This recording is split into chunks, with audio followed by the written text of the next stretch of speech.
Chapter 26. The President Nigeria Never Had. The story of Nigeria has become like Lanra Ogundamu's The Tales of the Cowtail. The many experiences of growing up in streets of Lagos, quite frankly, is similar to what many children who grew up in other cities in the country must have also encountered. Surviving childhood in the cities was a miracle. The many near-death incidents we escaped by the whiskers while roaming the streets, scavenging dump sites for chocolates, chewing guns, cakes and many condiments from companies such as Liver Brother and Cadbury in distant locations away from the residential areas. Then, there were not too many areas in Lagos. We had what was popularly known as European quarters in present-day Apapa, which was a residential area for mostly white people, while Ikoyi was a residential area for mostly senior servants, as was then referred to top federal government officials. Whereas Ikeja and Lagos Island was the seat of government and the abode for the state top civil servants. Obidients Mandate was for the middle-class residents, whereas Ajagunle and Mushin were the densely populated areas. As a child, going to school in Lagos, we had to walk on barefoot under the scourging sun and in the burning sand on the roads that were mostly untarred, especially when returning home in the hot afternoon. We packed our pockets with gari and sugar as snack, and occasionally had the luxury of adding kuli and dunkwa in addition, which was then the most common snack sold. Life was quite basic and simplistic at the time. Then toys were only for the rich and there were not too many games. Children take delight in joining the Boy Scout or Boys/Girls Brigade. We were taught civic education and history, and we were told we are the leaders of tomorrow and to be bold and courageous. To serve our nation with all our strength and uphold our honor and glory. We had high hopes and truly looked forward to being the leaders of tomorrow. Growing from childhood to adolescent and to a full-grown adult, hoping and waiting for a tomorrow we are never to witness. 60 years after, our children and even grandchildren have grown but never seen that tomorrow of their dream. As a child, we often assumed the characters in the play we acted, and quite fondly too. I loved the play, The Incorruptible Judge, by Oluwalagoke, because I see myself as that young school leaver who applies for a vacancy, and a bribe was demanded of him. Rather than offer the man a bribe of £5 to secure the job, he reports the matter to a policeman, who arrested the corrupt employer, and was later convicted and sent to prison by the trial judge, despite all the attempts made to influence him by his father-in-law and an important chief, which proves that he is incorruptible. Those were the days when judges were incorruptible. In present-day Nigeria, the integrity of judges is highly questionable. For many, Nigeria have left them with no hope, which have led them to scramble out of the country. Whereas, for those who are still behind, they can pray and wish for a day that a president that truly have the people at heart will emerge. The 2023 general election raised the hopes and expectations of many Nigerians within and outside the country as has never been since the presidential election of June 12, 1993 that robbed Masoud Abiola, the presidential candidate of the Social Democratic Party, SDP, of electoral victory by the Ibrahim Babangida military regime. Masoud Abiola, the acclaimed winner of the June 12, 1993 presidential election, who had been recognized by the federal government as the president Nigeria never had, in whose honor the FG declared June 12 as Democracy Day.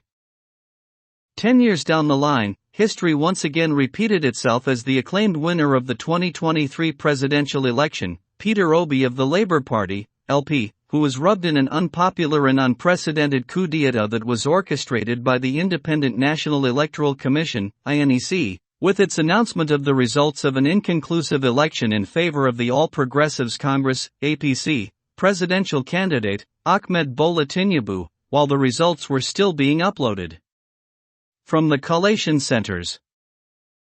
INEC's decision was later reaffirmed by the controversial ruling of the Presidential Electoral Petition Court in a case filed by both the Labour Party, LP, presidential candidate, Peter Obi, and the People's Democratic Party, PDP, presidential candidate, Atiku Abubakar, a verdict that both candidates appealed against in the Supreme Court.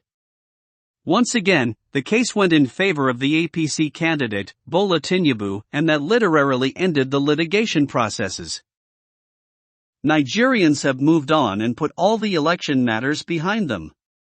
They are now looking forward and expecting the new administration to immediately start finding solutions to the innumerable issues plaguing the country, especially the ones that require urgent attention, such as the biting hunger, insecurity, and worsening poverty. Surprisingly, the new administration is going about focusing on irrelevant and wasteful spending, contrary to Tinubu's promise to hit the ground running. Rather, in a failed attempt to hit the ground running, the Tinubu APC administration instead crash-landed immediately after takeoff, leaving Nigerians helplessly in despair. While Nigerians were anxiously expecting the government to roll out policies, programs, and executive orders to urgently address the issues and provide succor to cater for the immediate needs of the citizens. Instead, what the administration saw as important was the need to procure 360 sport utility vehicles, SUVs, valued at NGN 57.6 billion for lawmakers. The presidency also spent NGN 5 billion for the purchase of a yacht for President Tinubu, and the office of the First Lady also received NGN 1.5 billion for the procurement of new vehicles. In addition, Tinubu approved NGN 13.5 billion for the renovation of Aso Villa and another NGN 7.3 billion for the purchase of cars for the State House.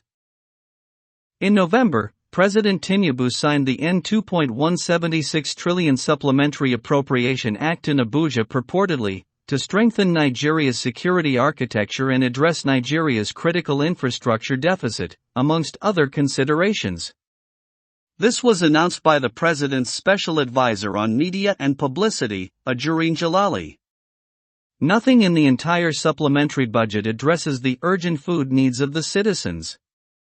Nigerians are literally starving to death in the presence of such ridiculous wastage, yet the government, unbelievably, have continued to show insensitivity to the plight of the people.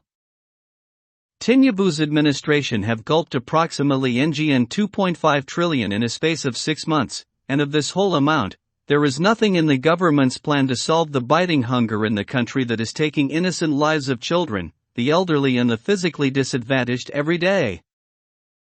Nigerians need food urgently. Not the type you plant in the farm and wait for 6 to 9 months to harvest.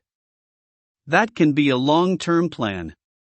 What is required now is the massive importation of food to crash prices and bridge the scarcity immediately, before we can even start to think of addressing other critical issues, such as insecurity and poverty alleviation. The government of Ahmed Bola Tinubu has repeatedly appealed to the citizens to be patient with them, asking for them to endure. It is ridiculous and unimaginable that such an unrealistic demand would be made. Is it possible for one to endure hunger? That is quite outrageous. Is it not only after you have food in your stomach that you will have the patience to wait for other things? Ostensibly, not a lot of people actually believe Tinubu can do much. So, it does not really come as a surprise that his government has completely lost direction from the onset, and have derailed from the real objectives of providing good governance to the people, but have rather embarked on frivolous and irrelevant spendings just to satisfy their corrupt tendencies. There is widespread animosity and disappointment in the Tinubu's administration, and this has substantially reinvigorated the conviction by a large majority of the people that a Peter Obi government would have attended to the situation in the country far more tactfully.